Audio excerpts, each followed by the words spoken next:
صدق اللہ مولانا العظیم ان اللہ وملائکتہ یصلون علی النبی یا ایھا الذین آمنوا صلوا علیہ وسلموا تسلیما اللہم صل علی سیدنا و مولانا محمد وعلی آل سیدنا و مولانا محمد الصلاۃ والسلام علیک یا سیدی یا رسول اللہ وعلی آلہ واصحابہ یا سیدی یا حبیب اللہ الصلاۃ والسلام علیک یا رحمۃ للعالمین وعلی آلہ واصحابہ یا شفیع المذنبین الصلاۃ والسلام علیک یا جد الحسن والحسین وعلی آلہ واصحابہ یا جد الحسین کثیرا من الصحابہ بلغا ولادت مسجد شہادت سبحان اللہ مسلط کے بعد ماہانہ یاشن شریف کی احساس مجلس اس پہ روایت آج بھی ناپذیر ہے. ماہ مقدس کا جو رجب شریف ہے اور آج 12 رجب ہے، رات 13ویں ہے اور 13 رجب حضرت سیدنا علی مرتضیٰ شریف اللہ کرم اللہ وجہہ الکریم کی ولادت باسعادت. سبحان اللہ. اس مناسبت سے سیدنا علی مرتضیٰ شریف اللہ کرم اللہ وجہہ الکریم کے حوالے سے چاند باتیں مختصر سے کہانی میں انشاءاللہ آپ اللہ کے سامنے بیان کروں گا.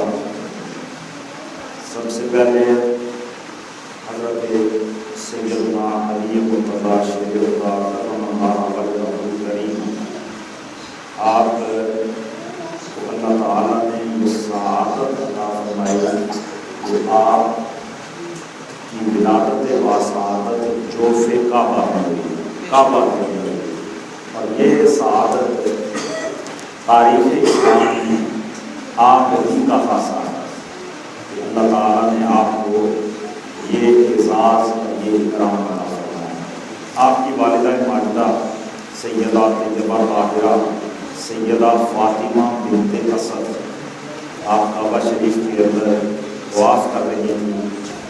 وہ آثار ولادت نمودار ہوئے، آپ پریشان ہوئیں. تو عاطف غیب سے آواز آئی کہ اے فاطمہ بنت اسد کیوں پریشان ہوتی ہو، تم کعبے کی دیوار کے قریب آؤ. تو جب آپ کعبے کی دیوار کے قریب آئیں تو کعبے نے اپنا سینہ پیش کر دیا، کعبے کی دیوار پھٹ گئی اور آپ اندر تشریف لے گئی.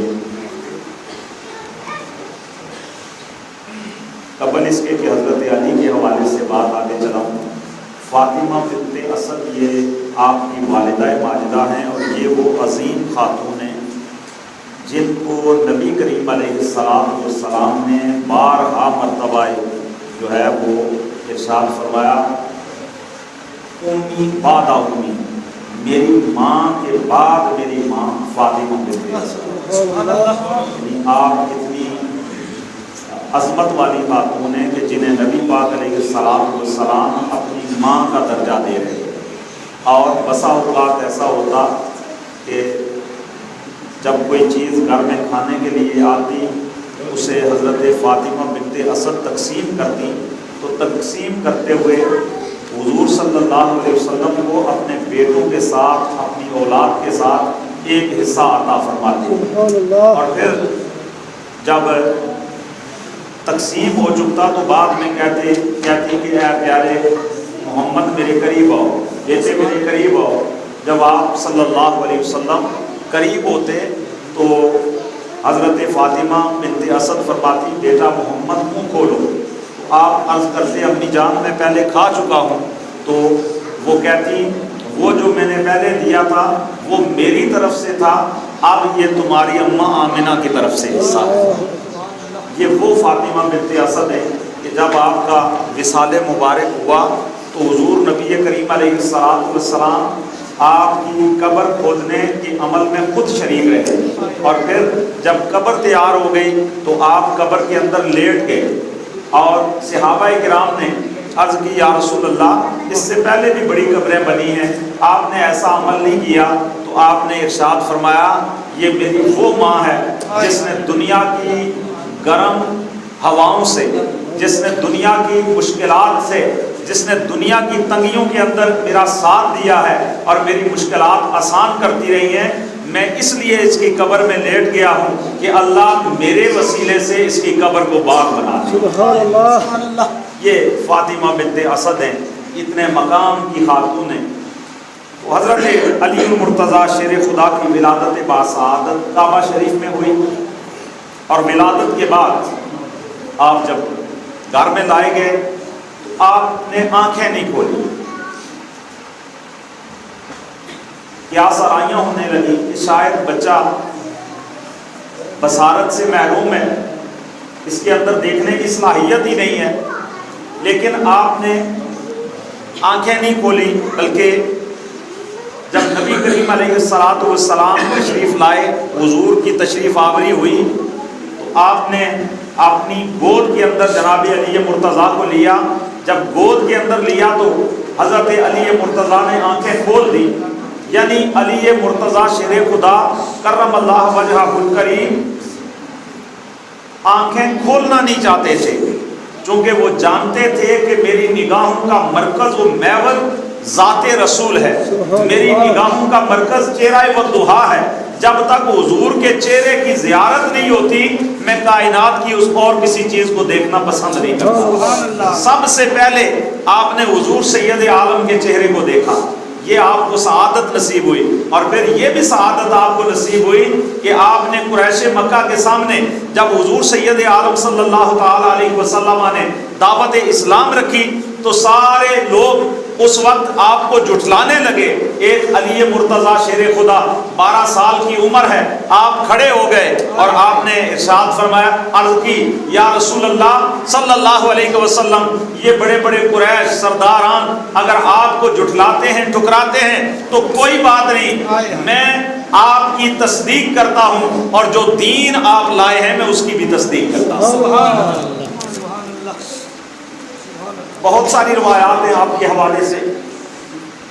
ابتدا میں آپ کی عمر چھوٹی سی ہے، ابھی حضور نے اعلان نبوت بھی نہیں فرمایا، اس سے پہلے حضرت عباس فرماتے ہیں عفیف کندی، یہ ایک بہت بڑا تاجر تھا جو مدینہ شریف کے اندر تجارت کے سلسلے میں، مکہ شریف کے اندر تجارت کے سلسلے میں آیا، اور مکے میں آ کے اپنا مال یہ فروخت کرتا، تو اتفاقاً حضرت عباس اس کے خریدار بنے۔ اتنے میں نبی کریم علیہ الصلوۃ والسلام ساتھ کے خیمے میں تشریف فرما ہے، وہاں سے حضور باہر تشریف لائے اور آپ نے کھڑے ہو کے نماز کی نیت کی۔ پھر سیدہ طیبہ طاہرہ سیدہ خدیجہ آپ کے پیچھے آ کے کھڑے ہو کے نماز پڑھنے لگی۔ اتنے میں جناب علی مرتضیٰ آئے اور وہ بھی آپ کی ایک طرف کھڑے ہو کے نماز پڑھنے لگے۔ عفیف کندی کہتے ہیں کہ مجھے تعجب ہوا، میں نے عباس سے پوچھا کہ عباس یہ کیا ہے؟ انہوں نے کہا یہ میرا بھتیجا ہے، یہ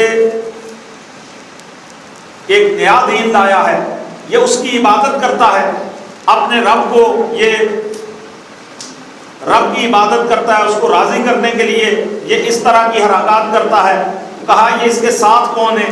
کہا ایک اس کی زوجہ ہیں خدیجہ الکبریٰ اور دوسرے اس کے چچا زاد بھائی علی ہیں۔ عفیف کندی کہتے ہیں کہ اگر اس وقت میں حضور کی ذات پہ ایمان لے آتا تو میں حضرت علی مرتضیٰ کے ساتھ دوسرا ایمان لانے والا ہوتا، یعنی پہلے ایمان والے حضرت علی مرتضیٰ تھے اور دوسرا میں ہو جاتا۔ حضرت علی مرتضیٰ شیر خدا کرم اللہ وجہہ الکریم ابتدا میں حضور نبی کریم علیہ الصلوۃ والسلام کے ساتھ عبادات کے اندر مشغول ہوتے۔ آج کے ہمارے بچوں کے لیے بھی یہ سبق ہے کہ ہمیں عبادت کی طرف توجہ کرنی چاہیے اور اپنے بڑوں کے ساتھ مل کے عبادت کے لیے اللہ کے گھر میں آنا چاہیے، اور نماز پنجگانہ نماز باجماعت کو اپنا شعار بنانا چاہیے۔ نماز کے لیے کوشش کرنی چاہیے. یہ وہ عبادت ہے جو اللہ اور اس کے بندے کے درمیان معراج کا درجہ رکھتی ہے.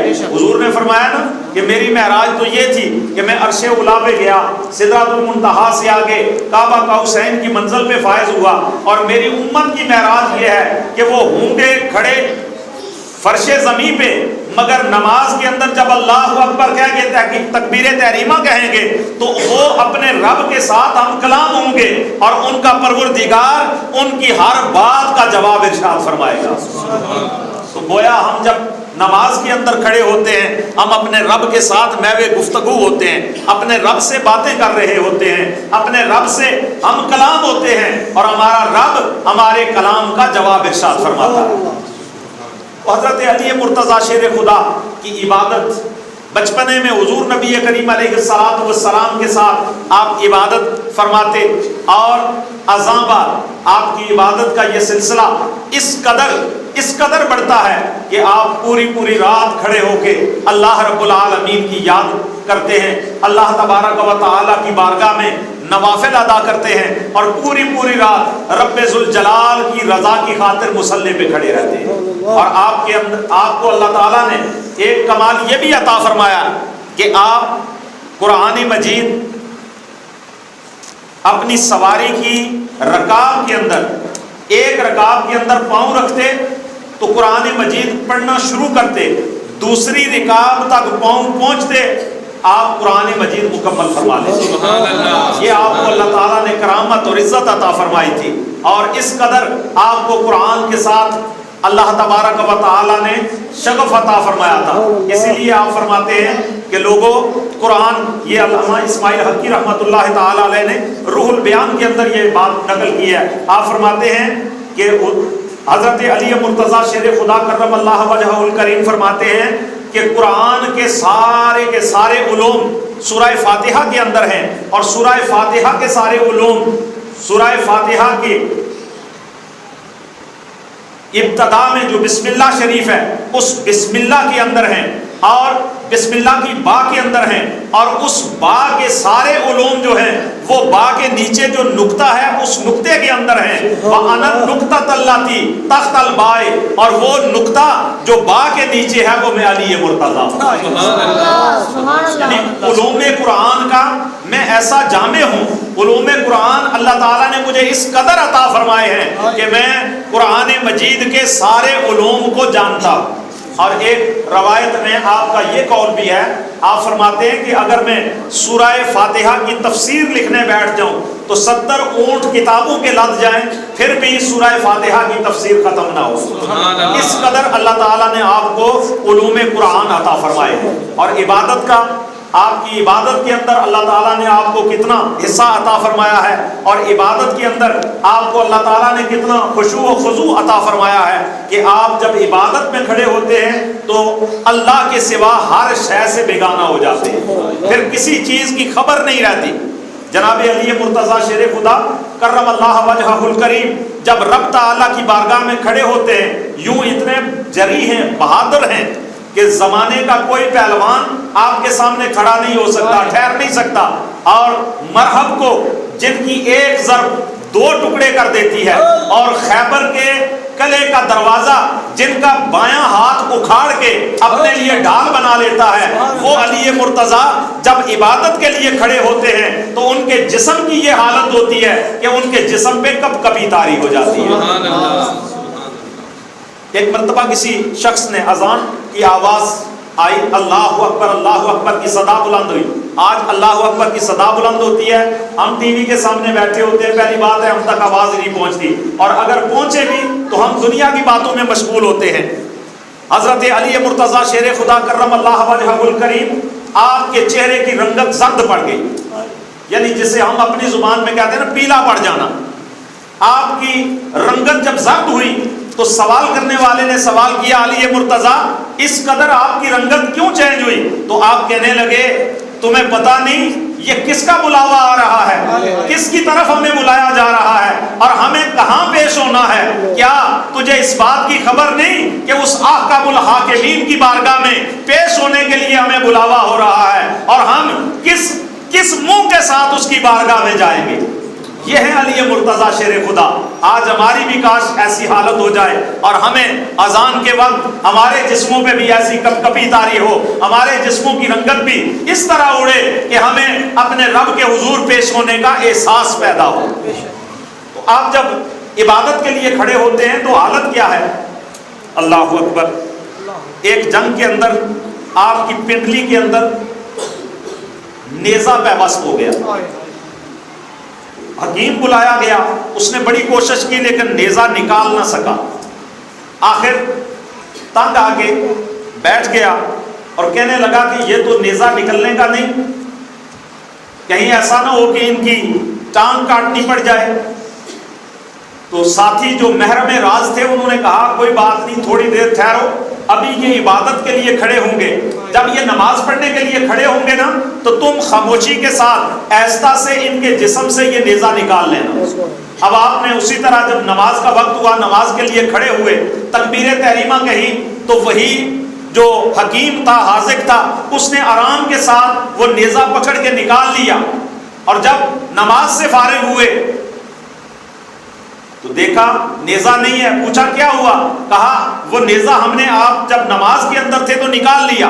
آپ نے فرمایا اللہ کی قسم مجھے تو خبر بھی نہیں ہوئی، مجھے تو خبر بھی نہیں ہوئی کہ آپ نے نیزہ نکال لیا۔ یعنی اللہ کی بارگاہ میں جب کھڑے ہوتے تو آپ کے جسم کے اوپر یہ کیفیت طاری ہوتی کہ آپ کا جسم ڈھیلا پڑ جاتا، اور رب کے خوف اور خشیت میں اس قدر آپ محو ہوتے کہ آپ کو دنیا کی کوئی خبر نہ ہوتی۔ ایک مرتبہ کسی نے پوچھا کہ اے علی احسان کیا ہے؟ فرمایا احسان یہ ہے کہ تو جب عبادت کرے، عبادت کے لیے کھڑا ہو، کاننا کا ترا ہو، تو تیری حالت یہ ہو کہ تو اس طرح کھڑا ہو اور تو یہ محسوس کر رہا ہو کہ تو اپنے پروردگار کو دیکھ رہا ہے۔